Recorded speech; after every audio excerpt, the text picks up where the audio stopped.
India voice, आपकी सोच, आपकी आवाज। नमस्कार, आप देख रहे हैं इंडिया वॉइस। मैं हूं आपके साथ चारुल कौशिक। बुलेटिन की शुरुआत करेंगे बड़ी खबर के साथ। राहुल गांधी ने run for Ambedkar, run for constitution marathon के दौरान बाबा साहेब भीमराव अंबेडकर को याद करते हुए कहा कि उनका संदेश संविधान और लोकतंत्र की नींव से जुड़ा है। उन्होंने कहा कि भारत का संविधान सभी नागरिकों को समान अधिकार और न्याय की गारंटी देता है। राहुल गांधी ने आरोप लगाया कि आरएसएस और बीजेपी की विचारधारा से जुड़े कुछ लोग अंबेडकर के विचारों और संविधान की मूल भावना को कमजोर करने का प्रयास कर रहे हैं। उनके अनुसार ये सोच समानता के सिद्धांत के खिलाफ है और देश में सामाजिक न्याय की भावना को प्रभावित कर सकती है। बाकी सब जो भी बोलते हैं, ये सारा का सारा सिर्फ संविधान को खत्म करने का काम है। इनका लक्ष्य सिर्फ संविधान को मिटाने का है, क्योंकि ये नहीं चाहते कि हिंदुस्तान में सब लोगों को एक जैसा माना जाए। और ये बाकी जो भी करते हैं, चाहे अंबेडकर जी की मूर्ति के सामने जाकर हाथ जोड़ते हैं, तब भी इनका लक्ष्य अंबेडकर जी की सोच को और संविधान को खत्म करने का है।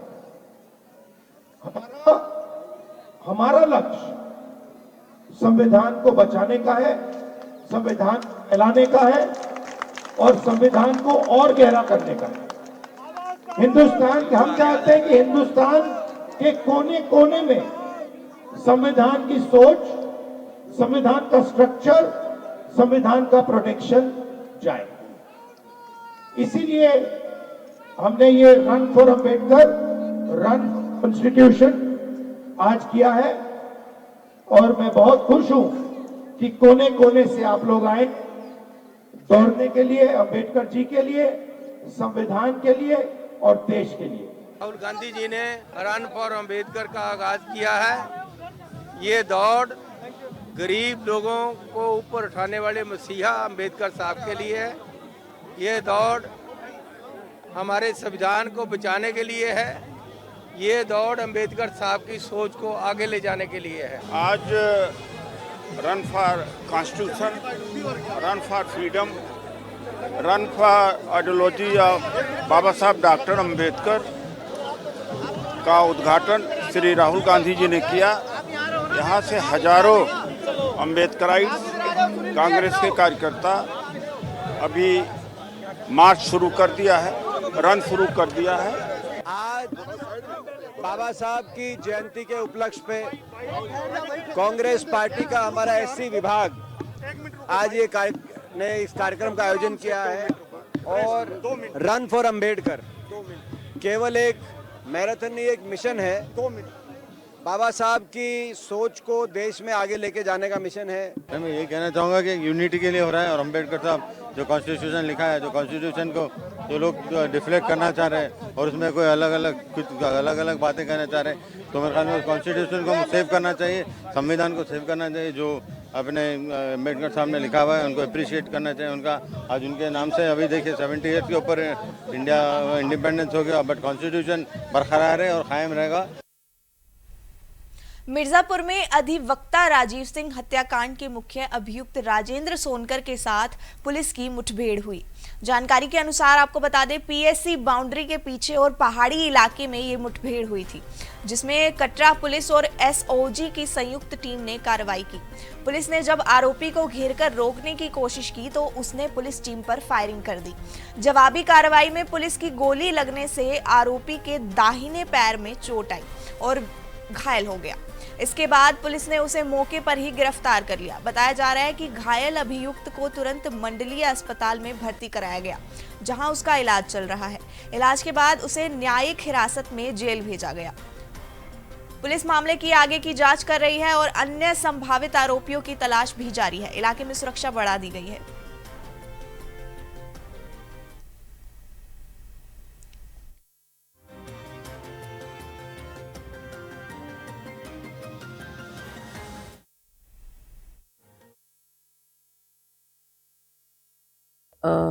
आज थाना कोतवाली कटरा पर पंजीकृत अभियोग संख्या 97/26 का जो नामजद अभियुक्त है, इसका नाम राजेंद्र सोनकर पुत्र स्वर्गीय शोभा सोनकर है।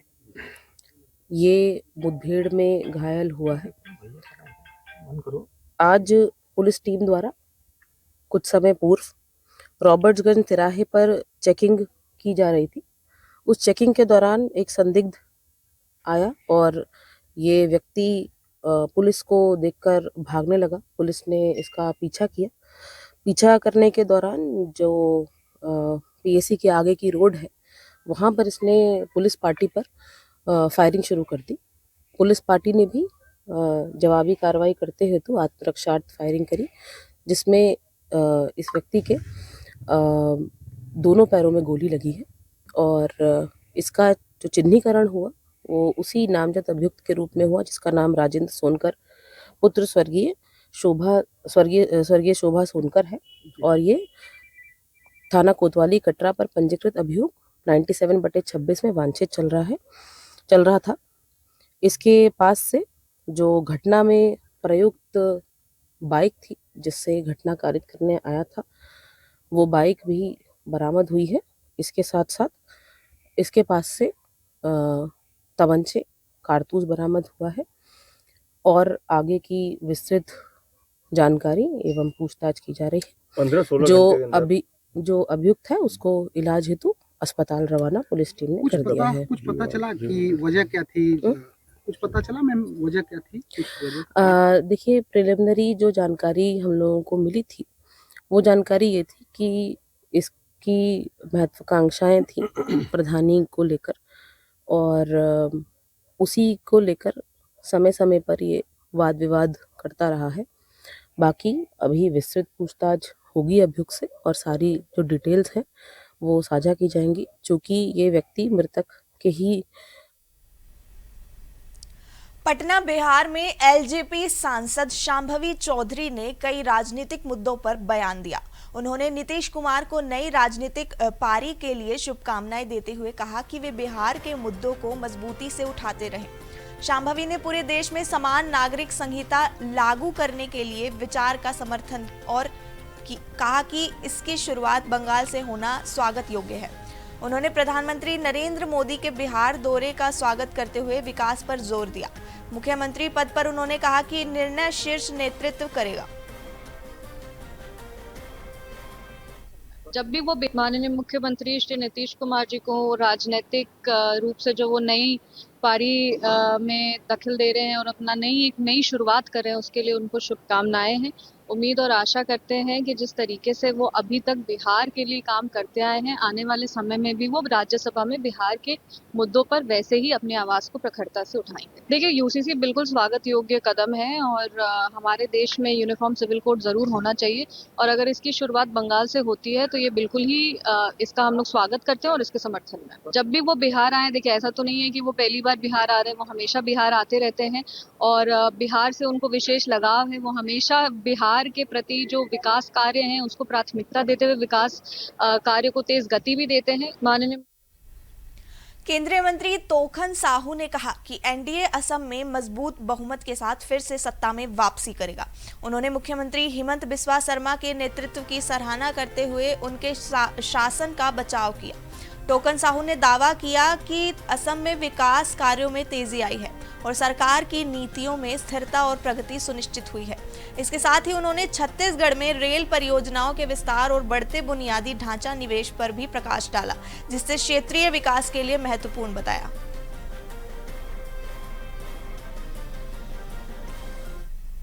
कर रहे हैं तो मैं बता रहा हूं, छत्तीसगढ़ में मैंने 58 ट्रेनों की स्टॉपेज दिलवाई है सांसद बनने के बाद।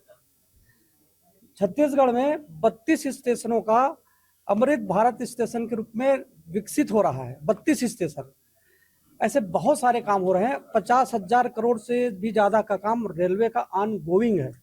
2014 के पहले मात्र 313 करोड़ का बजट अलॉट होता था छत्तीसगढ़ को। अब कितने गुना है सोच लीजिए। गोरखपुर का है मुझे पता है, पर इसके लिए भी मैं माननीय मंत्री जी से बात किया हूँ। एक जो मरही माता के लिए जो अंडर ब्रिज की मांग था वो भी स्वीकृत हो गया है। इसको भी कराएंगे। ऐसा नहीं है कि जो भी मांग है उसको तत्परता से यदि छत्तीसगढ़ में हो रहा है तो आप विचार करके देखिए कि कितने गुना ज्यादा स्वीकृत हुआ है। पेंड्रा बाईपास की मांग भी काफी दिनों से पूरी नहीं हुई, प्रभारी रहे हैं जी क्या नतीजा आप देखते हैं उस पर? देखिए,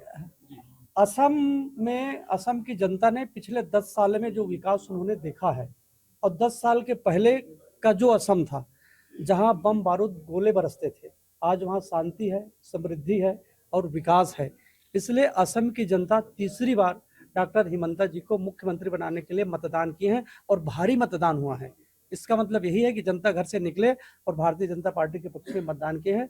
निश्चित है कि एनडीए की सरकार बनेगी, पूर्ण बहुमत के साथ बनेगी, पहले से ज्यादा सीट लेकर के भारतीय जनता पार्टी की सरकार। कांग्रेस ने कुछ आरोप लगाए हैं पासपोर्ट को लेकर, मुख्यमंत्री हिमंता के ऊपर, देखिए, आरोप का जवाब नहीं आया। आरोप लगाने से कोई आरोप सिद्ध नहीं होता। मुख्यमंत्री जी ने कहा है, ये पवन खेड़ा नहीं है, आप सुने हैं। तो देखिए, आरोप लगाने के लिए यह राजनीतिक आरोप है। डॉक्टर हिमंता जी बहुत अच्छे मुख्यमंत्री हैं, एक एक जनता उससे स्नेह करती है, प्यार करती है। आपने देखा होगा कि कितनी हमारी माताएं बहनें निकल करके जाती थी चुनाव प्रचार के लिए, मतदान करने के लिए लाइन लगी होती थी। ये काम बोलता है, काम दिखता है। ये काम 10 साल में असम की धरती पर हुआ है। खबरों का सिलसिला यूं ही जारी रहेगा। मिलते हैं एक छोटे से ब्रेक के बाद। ब्रेक के बाद एक बार फिर से आप सभी का स्वागत है। चलिए बढ़ते हैं अगली खबर की ओर। केंद्रीय मंत्री मनसुख मंडाविया ने कहा कि संडे ऑन साइकिल अब एक राष्ट्रव्यापी आंदोलन बन चुका है। प्रधानमंत्री नरेंद्र मोदी से प्रेरित होकर देश के युवाओं में फिटनेस की प्रति जागरूकता बढ़ रही है। उन्होंने कहा कि फिट इंडिया अभियान केवल एक संदेश नहीं बल्कि विकसित भारत के लिए एक आवश्यकता है। मंडाविया के अनुसार स्वस्थ नागरिक ही मजबूत राष्ट्र की नींव है। सरकार खेल और स्वास्थ्य को बढ़ावा देने के लिए लगातार प्रयास कर रही है। साइकिलिंग जैसे अभियान लोगों को रोजमर्रा की जिंदगी में फिट रहने की आदत सिखा रहे हैं और समाज में सकारात्मक बदलाव ला रहे हैं।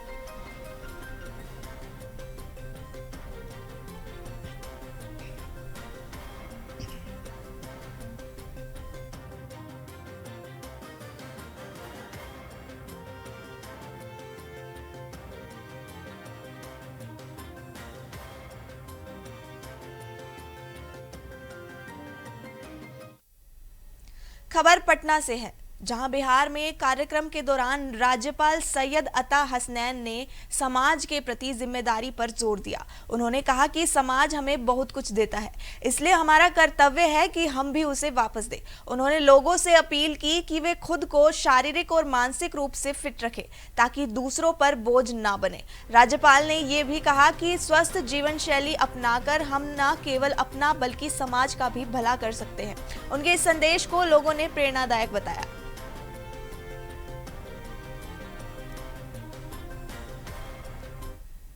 फर्स्ट ऑफ ऑल, इन लोगों ने जो ऑर्गेनाइजर्स हैं यहाँ पर, ये जो अभियान चलाया है, it's a very something which is worth praising, primarily क्योंकि फिटनेस पे बहुत जोर हो रहा है पूरी दुनिया में। आप माननीय प्रधानमंत्री जी को देख लीजिए, आते ही उन्होंने 2014 में पहली चीज क्या किया, मेरे ख्याल में पहला डिसीजन था कि उन्होंने 21 जून को योगा डे बनाया था। तो उसके बाद तब से ये डिसीजन होते जा रहे हैं और मैं बड़ा खुश हूँ कि पटना में भी आ गया है ये। अब मुख्यमंत्री भजनलाल शर्मा ने लोक भवन रोड पर सुबह की सैर के दौरान आम जनता और बच्चों से मुलाकात की। इस दौरान उन्होंने लोगों का हालचाल जाना और बच्चों से बातचीत कर उन्हें पढ़ाई और अनुशासन के लिए प्रेरित भी किया। मुख्यमंत्री ने कहा कि जनता से सीधा संवाद सरकार को उनकी समस्याएं समझने में मदद करता है। सुबह की सैर के दौरान स्थानीय लोगों ने उनका स्वागत किया और विभिन्न मुद्दों पर चर्चा भी की। इस अवसर पर माहौल काफी सहज और सौहार्दपूर्ण रहा।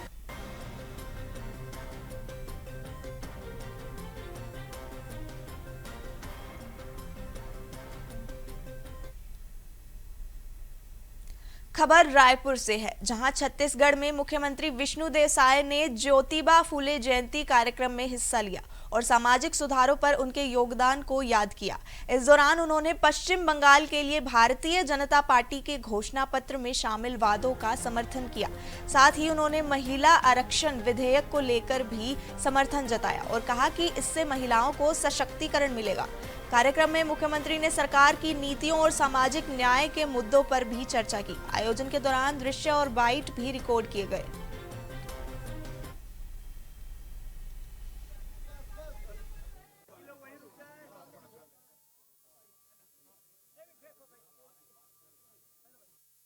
का यहाँ पर आयोजन किया गया था, जिसमें हम सभी लोग शामिल हुए। हमारे प्रदेश की मंत्री श्रीमती लक्ष्मी राजवाड़े, राज्यसभा सांसद लक्ष्मी वर्मा जी, हमारे दोनों महामंत्री श्री अखिलेश सोनी जी, श्री यशवंत जैन जी और सभी हमारे अनुसूचित जाति मोर्चा के पदाधिकारीगण सबकी उपस्थिति में आज जयंती के उपलक्ष्य में महात्मा ज्योतिबा फुले को विनम्र श्रद्धांजलि अर्पित किए हैं।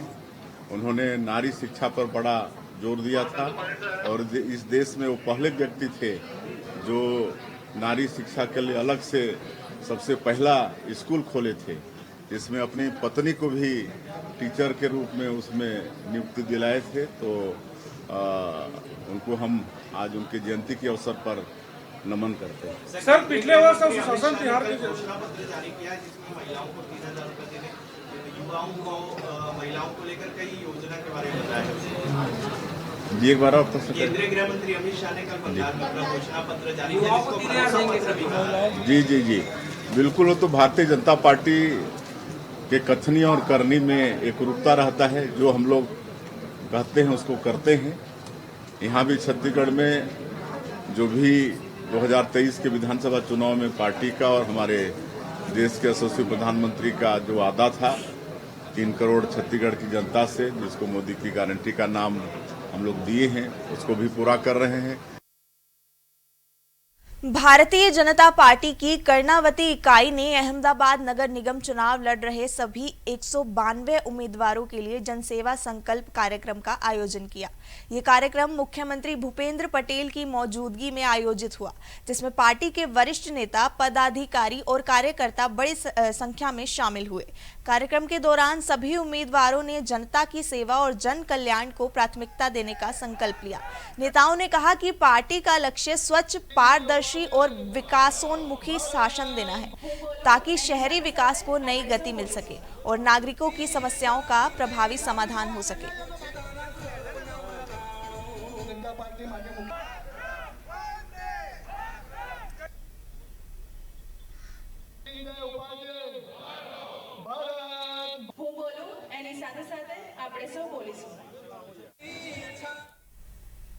चंडीगढ़ में पंजाब के वित्त मंत्री हरपाल सिंह चीमा ने प्रेस कॉन्फ्रेंस को संबोधित किया। इस दौरान उन्होंने राज्य की वित्तीय स्थिति, बजट प्रबंधन और सरकार की प्राथमिकताओं पर विस्तार से बात की। उन्होंने कहा कि सरकार जनता के हित में पारदर्शी और जिम्मेदार वित्तीय नीतियां लागू कर रही है। साथ ही विकास कार्यों को गति देने और आम लोगों को राहत पहुंचाने पर जोर दिया गया। चीमा ने भरोसा दिलाया कि राज्य की आर्थिक स्थिति को मजबूत बनाने के लिए लगातार प्रभावी कदम उठाए जा रहे हैं।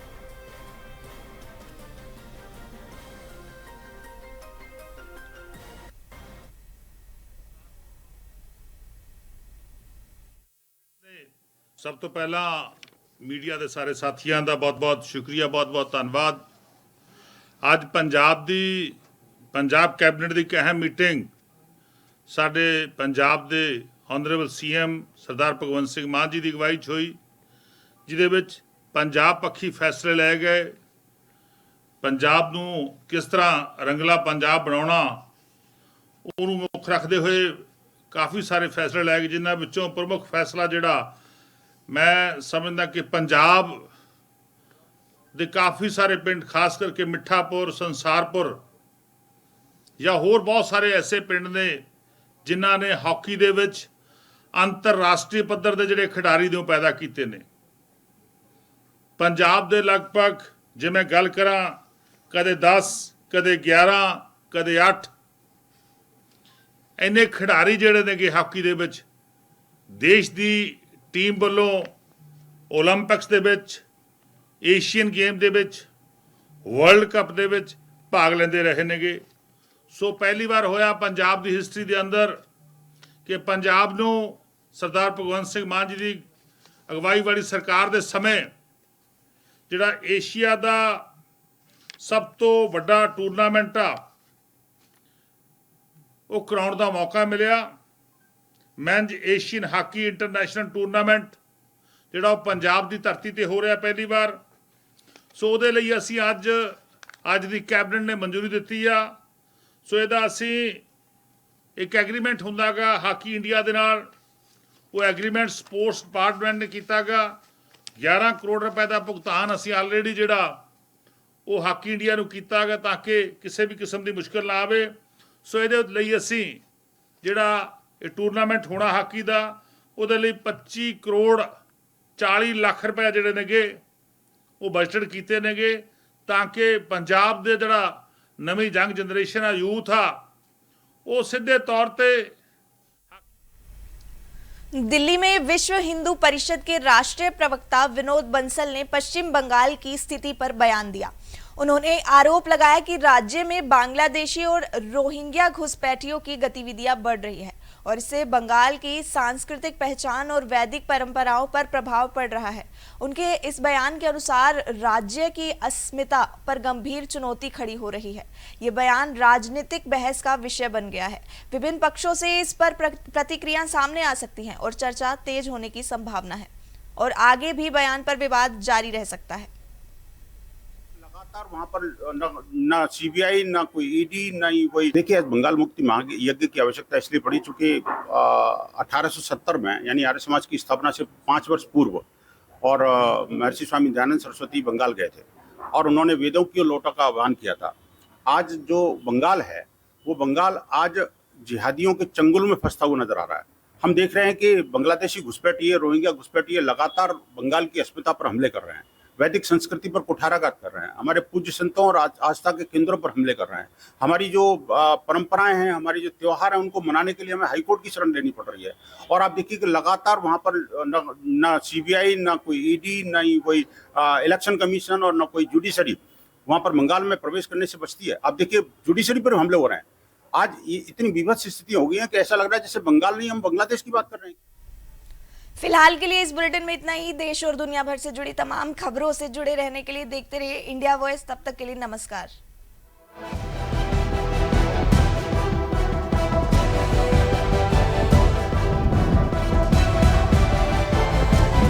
इंडिया वॉइस, आपकी सोच, आपकी आवाज।